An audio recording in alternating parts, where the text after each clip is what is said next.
Bueno, hermanos, voy a, ya que la semana pasada estaba en Viaducto, así por video, y que presenté ese mismo sermón, lo vamos a ver, bueno, hay mandamientos que Dios nos da, los 10 mandamientos son prohibiciones, no lo hagas esto, etcétera. Y hay también mandamientos positivos, pero tenemos que entender que muchas veces es muy difícil de estar entendiendo por puros mandamientos. Entonces, hoy vamos a ver, ¿estás listo para servir a Dios? ¿Por qué servir a Dios?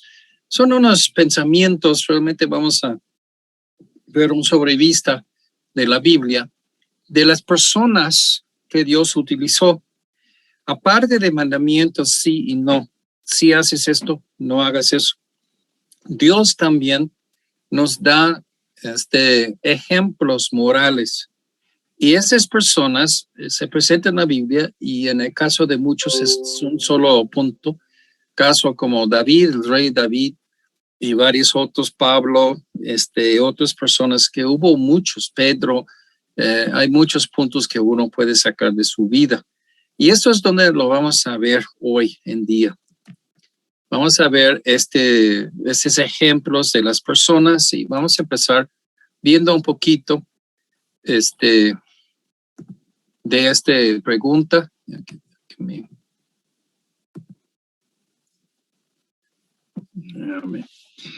En Malaquías 3:13, vuestras palabras contra mí han sido violentas, dice Jehová. Y dijisteis, ¿qué hemos hablado contra ti? Y habéis dicho, por demás es servir a Dios. O sea, ¿por qué servir a Dios? Que no hay ninguna razón. Y va a ir ahí con nuestro estudio de Proverbios y ya que la sabiduría. Hoy lo vimos Proverbios 2 y que vimos a las 10 de la mañana Proverbios 2 y que vimos vamos a decir, unas razones por qué ya debes buscar la sabiduría de Dios, a los consejos de Dios. Y Dios está hablando directamente a las personas que dicen, no hay ningún provecho de seguir a Dios. Dice, habéis dicho, por demás es servir a Dios, ¿qué aprovecha que guardamos su ley y que andamos afligidos en presencia de Jehová de los ejércitos? Decimos, pues, ahora, bienaventurados son los soberbios, los que hacen impiedad, no solo son prosperados, sino que tentaron a Dios y escaparon. Amados, ya que no hay escapar del juicio de Dios. Pero estos están diciendo esto para que ya que supuestamente pensamos que sí. Seguimos. Entonces los que miran a Jehová hablaron cada uno a su compañero y Jehová escuchó y oyó. Dios está escuchándonos, hermanos.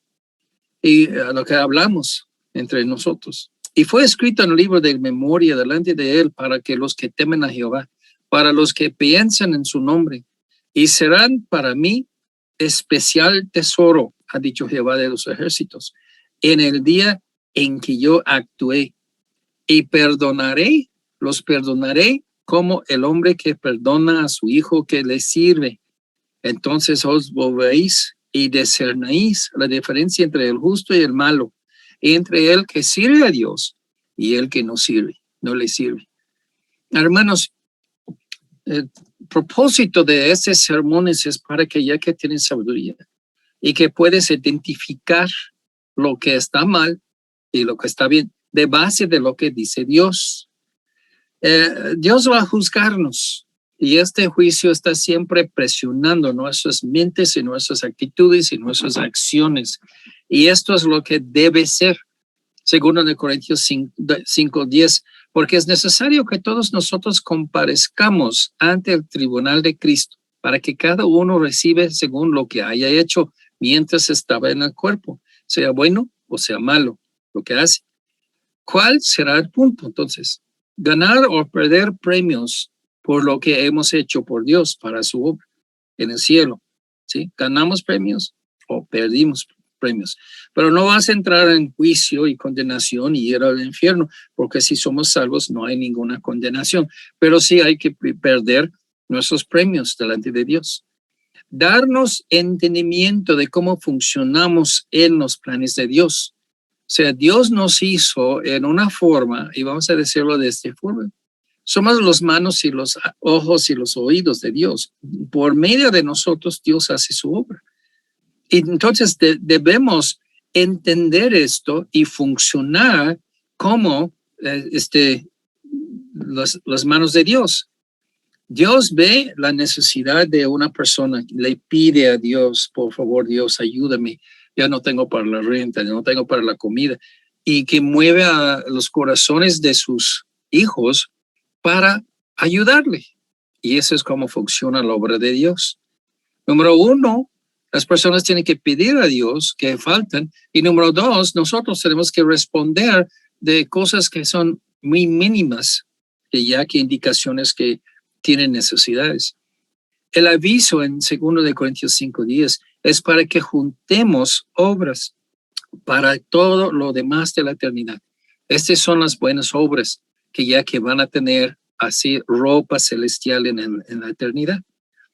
Estas no nos salvan, ¿ok? Es muy importante. No somos salvos por buenas obras. Somos salvos por fe en Jesucristo nada más. Pero las buenas obras causa que somos premiados por ellas en la eternidad, por Dios. Y esto es lo que tenemos que entender muy bien. ¿Qué quiere Dios en su obra? Dios no está tan preocupado con hacer imperios u organizaciones de las iglesias como los hombres casi siempre quieren, ponen en sus prioridades. Dios quiere enfrentar asuntos espirituales para que la gente cambie espiritualmente. Sobre todo que se salvan sus almas. Entonces, ¿cuáles son los objetivos importantes para Dios? Primero, la presentación del evangelio, la salvación, que hayas buenos ejemplos viviendo en el mundo de personas transformadas por Dios. La salvación está en un mostrador, en un show. Debemos ser buenos ejemplos de Cristo. La sana doctrina es otro punto que produce sanidad y piedad en los cristianos convertidos. Tiene que ser enseñado y practicado.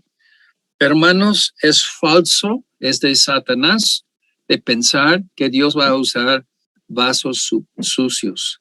Él es el rey. Él no toma de un vaso que no sirve, que está sucio.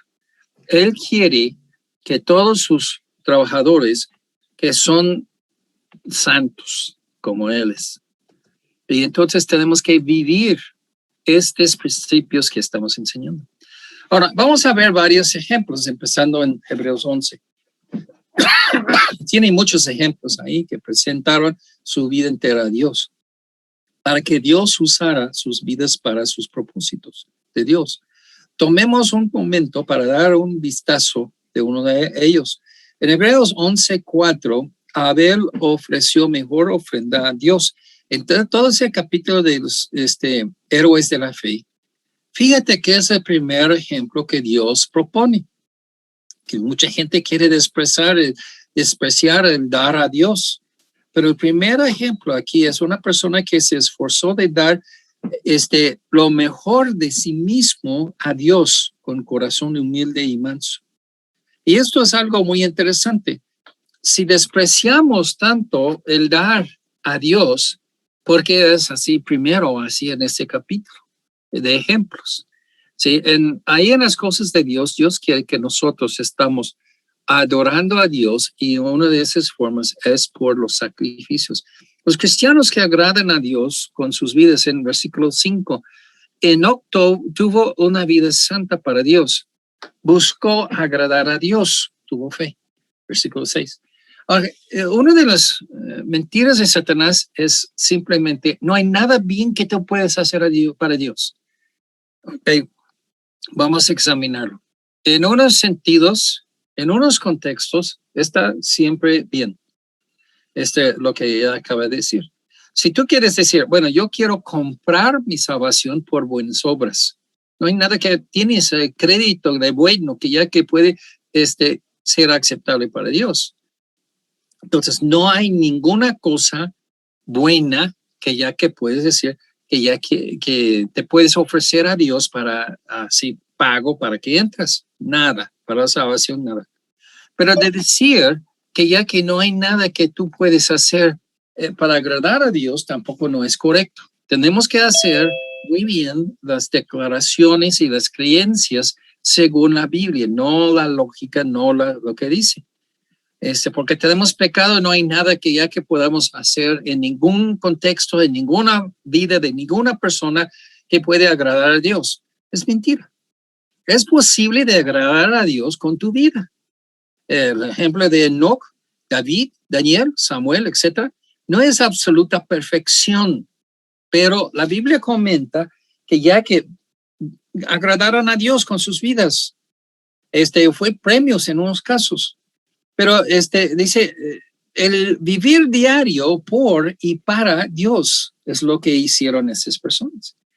No lo voy a decir que no es difícil, no es fácil, requiere mucho trabajo y dedicación, pero esta es la meta por la que debemos luchar por alcanzar, agradar a Dios.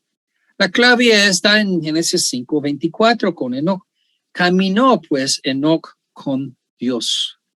Diariamente buscaba agradar a Dios en toda su vida, en todo lo que hizo. Y esto es la clave aquí para que nosotros debemos luchar. Examinamos a la gente que Dios usó. Y aquí empezamos con Abraham. Él es reconocido como el padre del judaísmo. Su punto especial es que es conocido por su fe. La fe de Abraham es la cosa que se van juntos. Creyó que era cierto lo que Dios le dijo y prometió. Y vivió teniendo como base esto. Creyó a Dios. Simplemente creyó a Dios. Él es el padre de los judíos. Y ahí Pablo en Romanos hace que es igual, somos salvos, igual por la fe, por ejemplo, de la fe de Abraham.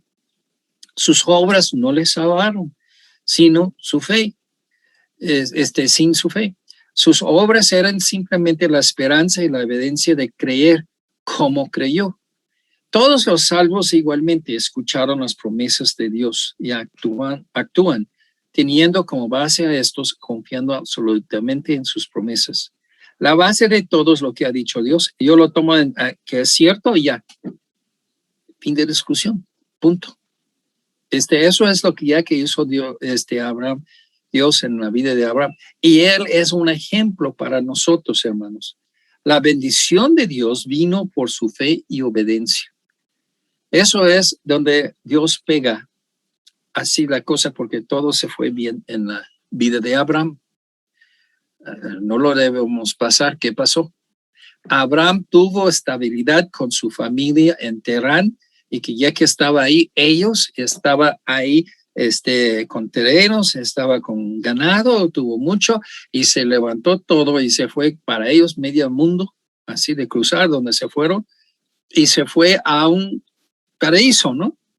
¿Yeah? Eran así árboles de manzanas y de peras y de duraznos y todo ahí en la valle donde llegó Abraham. No hubo nada. Y ahí, de donde ya que llegó, hubo un poco de pastos y todo, llevó Lot, y que ya luego tuvo que dividirse, separarse de Lot, y que dejó Lot de escoger a dónde iba a ir. Y Lot escogió los llanos ahí cerca de Sodoma y Gomorra. Y Abraham otra vez se fue al desierto, más desierto. Y esto es lo que vemos. Andaba por la fe que Dios iba a bendecirle. Andaba por la fe que ya que él tomó las promesas de Dios, y nada va a quitarle la bendición, porque andaba estimando los principios de Dios, el compañerismo con Dios, la amistad con Dios, y que esto iba a llevarle por toda la vida. Entonces, esto es muy importante, de sacar de las vidas de esas personas, y de ya que tener ahí en esa cosa un principio moral para seguir en nuestras vidas. Abraham dejó todo en su país para ser un misionero de estilo misionero de Dios para buscar la tierra prometida. El principio de la vida de Abraham es que sacrificó todo, su estabilidad, sus muchas riquezas, posesiones y su bienestar para conseguir la promesa del último bien de la mano de Dios, la salvación. Y de vivir con Dios para la eternidad en la casa de Dios en el cielo. Abraham vio sin verlo actualmente. Esa es fe. O sea, se trata como un hecho visible y que ya que siempre es, y que ya que tratarlo en su mente, en su vida, como ya es hecho, cuando ya no lo vio nada. Esa es fe. Abraham encapsuló la idea de los cristianos viviendo como peregrinos aquí de paso, no parte fija de esta tierra pecaminosa. Y entonces esto es ya que nosotros vamos a ver que, o sea, Abraham tuvo la visión que ya que hubo su ciudadanía ahí en el cielo. Abraham regresó un diezmo a Dios de todo lo que Dios le dio. Él entendió de dónde vino su sustento, quién era realmente el dueño de todo lo que tenía, era Dios. Y él regresó a un parte para significar que Dios, tú eres el dueño de todo lo que tengo. Y hay cristianos que no quieren dar un diezmo. Hay cristianos que ya no quieren dar una ofrenda.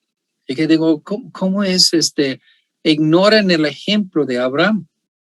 Ellos no tienen ninguna relación económica con Dios. Ellos tienen la actitud hoy en día, mexicanos aquí, que ya gente que me escuchan, que dicen, no, lo mío es lo mío. Dios tiene todo el oro en las montañas, déjale sacarlo de allá si necesita. No, Dios ya te da a ti, te encarga, es un prestado, es una mayordomía. Entonces, nosotros ignoramos de esto, no respondemos así para regresar a Dios. También creyó las promesas de Dios y enseñó a su familia, a sus siervos a adorar y a creer también. Lo vemos que ya la fe de Abraham era algo contagioso. Él quiso, era tan animado que ya que convenció todos a su alrededor. Habla en Hechos que ya que si uno acepta al Señor, que él y su casa va a ser salvo. Y que dice, bueno, entonces toda la gente en su casa, cuando alguien acepta al Señor, todos van al cielo, ni modo, de sus decisiones individuales. No, no es así.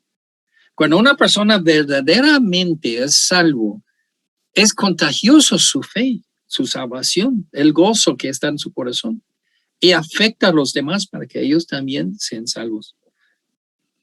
Abraham dejó a su sobrino Lot escoger la tierra de lo más fácil y de la abundancia, creyendo que Dios lo iba a bendecir a Abraham sin importar dónde andaba.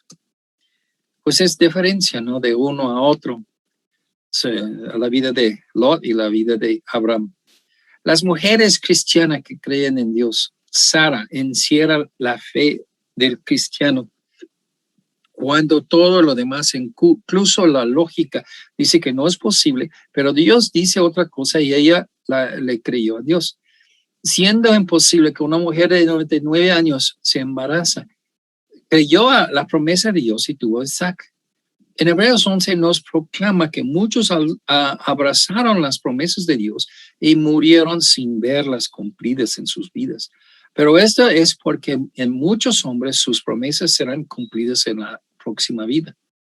En Hebreos 11:17, Abraham sacrificó a Lot, sacrificó a Isaac. Y entonces en esto ya lo vemos que ya que el hijo de promesa no era otro hijo, era Isaac.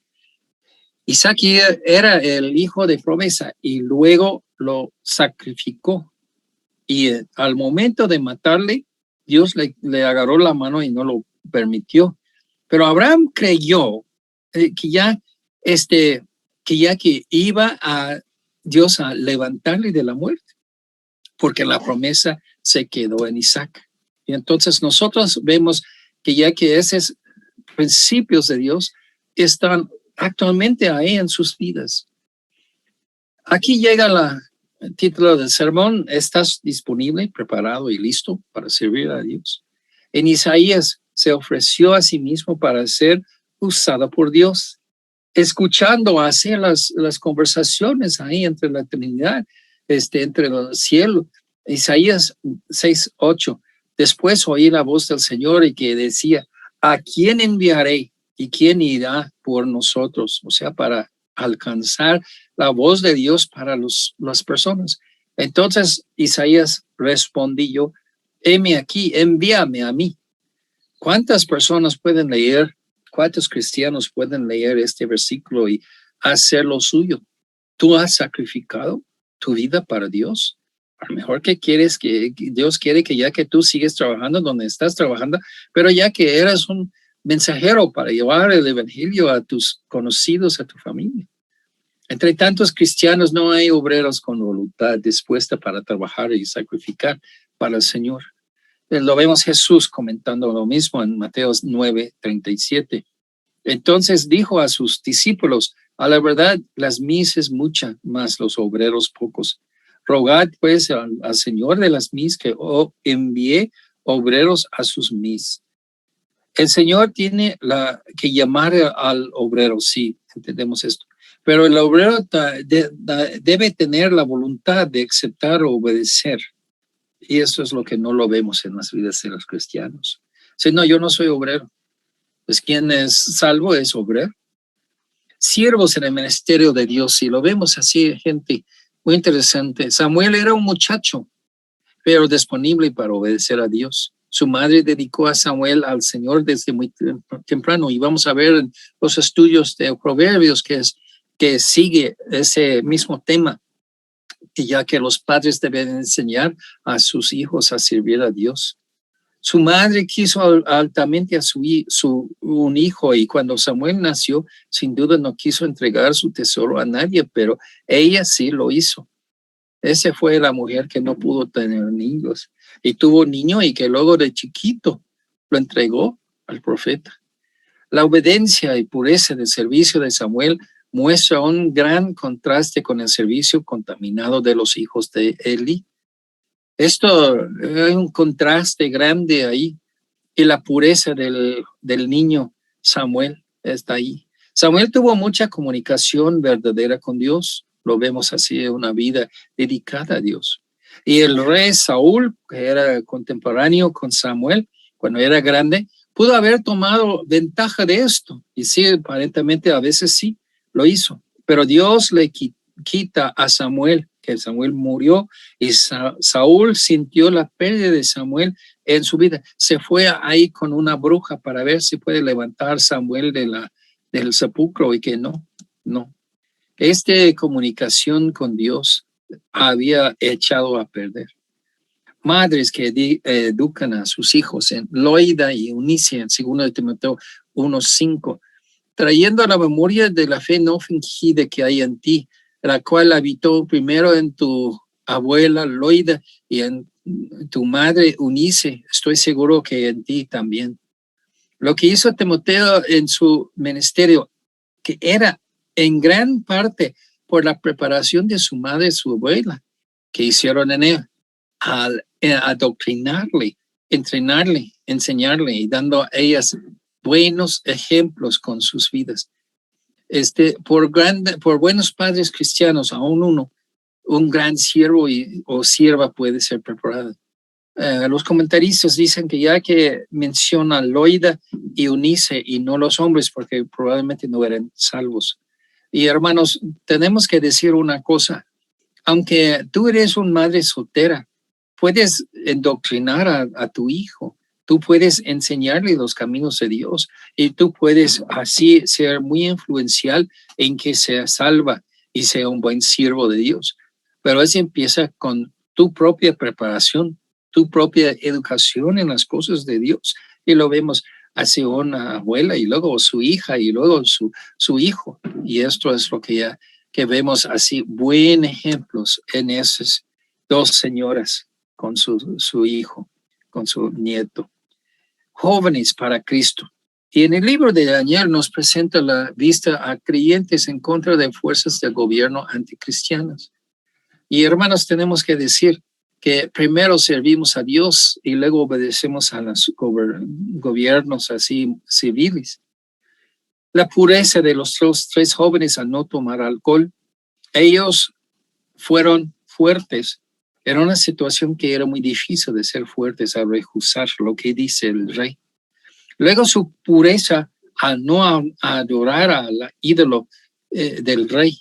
Obedecieron hasta la muerte y Dios les salvó de una muerte ahí en este momento. No todos, dice en Hebreos 11, no todos ya recibieron rescate, unos aceptando de morirse por su Señor. Daniel 1:17, a estos muchachos Dios les dio conocimiento, inteligencia en todas las letras y ciencias, y Daniel tuvo entendimiento en todo, visiones, sueños. Los buenos cristianos son ejemplares en sus vidas, sirven a Dios. Esto es cosa que ya que no son vulgares, no son gente comunes, no son gente de la calle, que sucios y todo, son gente que se dedican a pureza, limpieza, todo así que puedes decir así para eso de su Dios. Luego seguimos desfiando al rey. Lo vemos en la vida de Daniel, otro ejemplo moral que podamos seguir. Igual Daniel oraba a Dios con urgencia, que no podía detener o parar, aun si era en contra de una ley del rey. Dios salvó la vida de Daniel fácilmente de los leones, porque Daniel era fiel a Dios. Su vida era secundaria a obedecer a Dios. ¿Sí? Muere, pero no va a cambiar su fidelidad a Dios. Daniel 6:16, entonces y este fue una trampa de los consejeros del rey, que ya que lo dijeron, todos tienen que adorar al rey, y Daniel ya, pero el rey realmente no quiso que muera Daniel, y él ya que se dio a la ley de los persianos, y que ya entonces ya que lo mandó así a echarle en el foso de los leones. Dice, entonces el rey mandó, Daniel 6:16, el rey mandó y trajeron a Daniel y le echaron en el foso de los leones, y el rey dijo a Daniel, el Dios tuyo, a quien tú continuamente sirves, él te libre.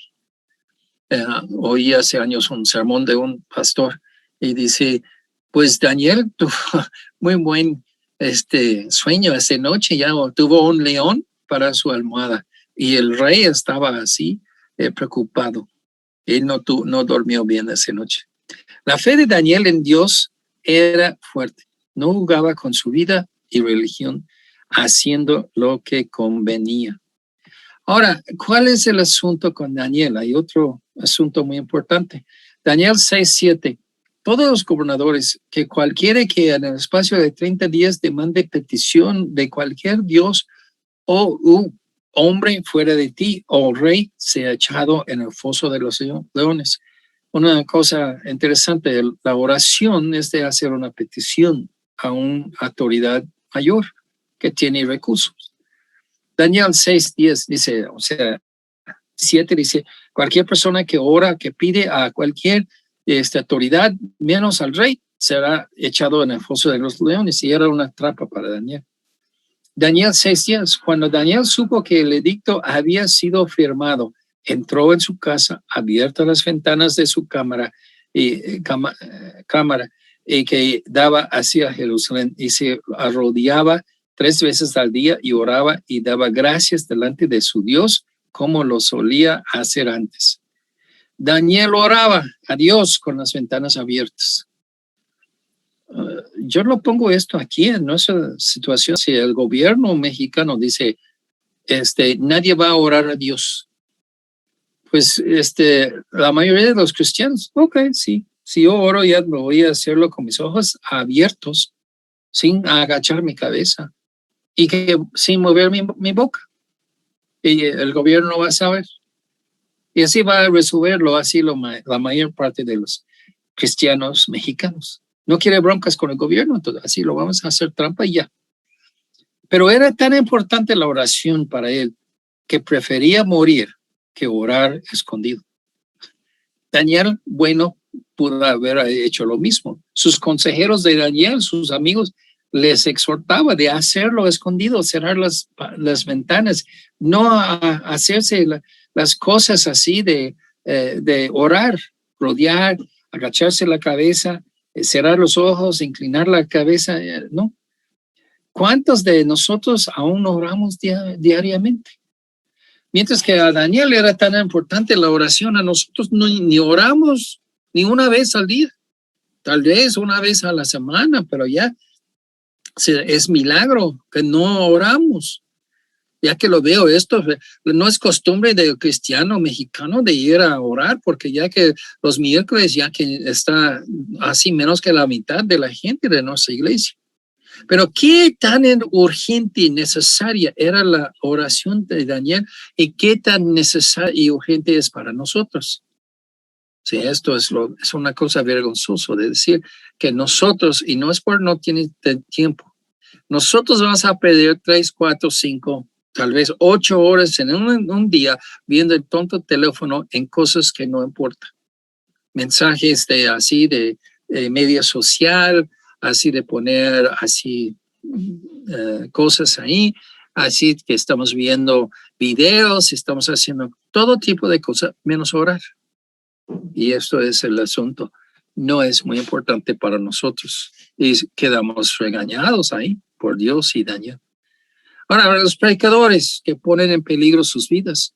Pedro y Juan el Bautista, cuando pensamos en los hombres de Dios que predicaban los mensajes de Dios, aún poniendo en peligro sus vidas, vemos su dedicación y obediencia.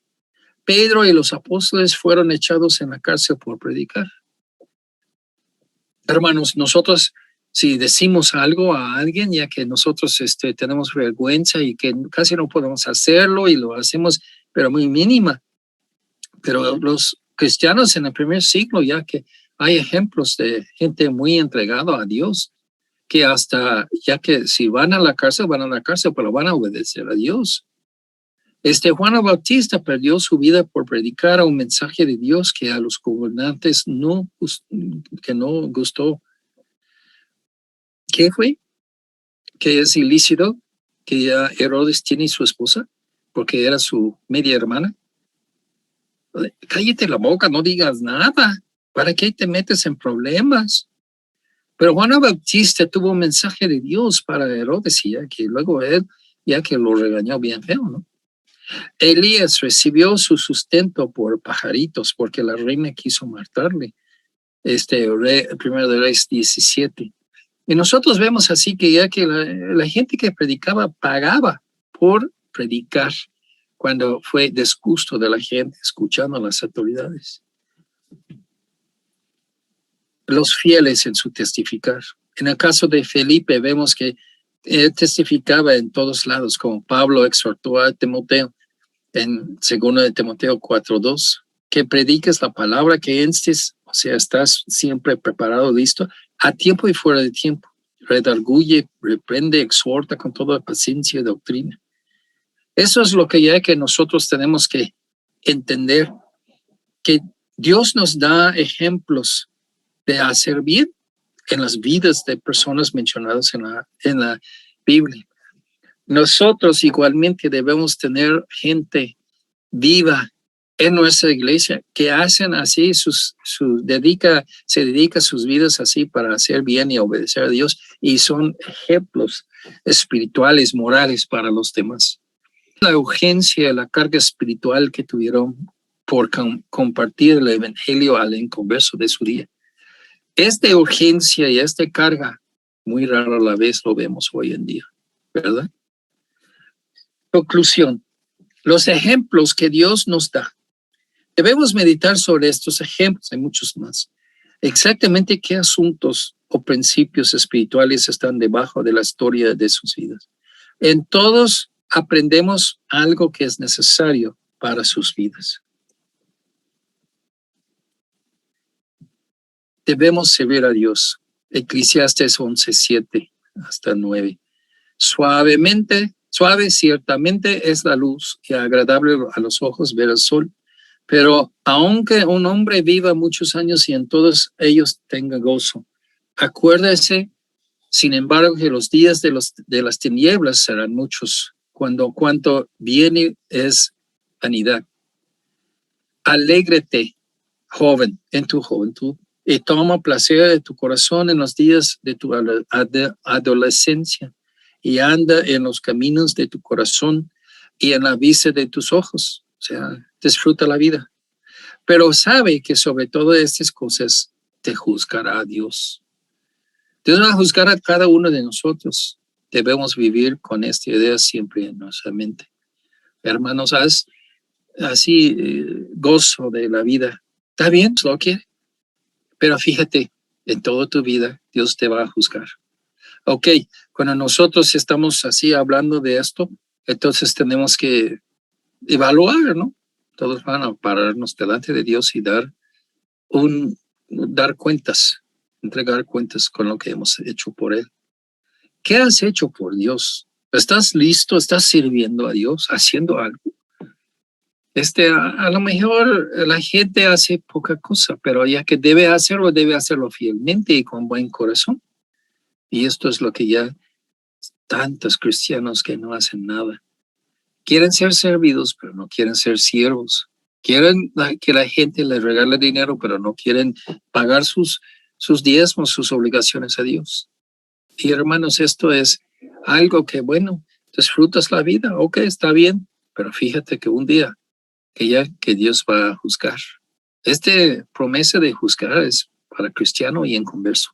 El inconverso va al infierno en condenación por lo que hizo mal. Pero el cristiano se va a recibir de sus buenas obras, se va a recibir premios.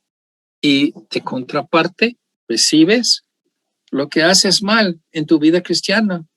Dios va a quitar parte de esos premios. Esto es lo que nosotros tenemos que tener en cuenta hoy en día.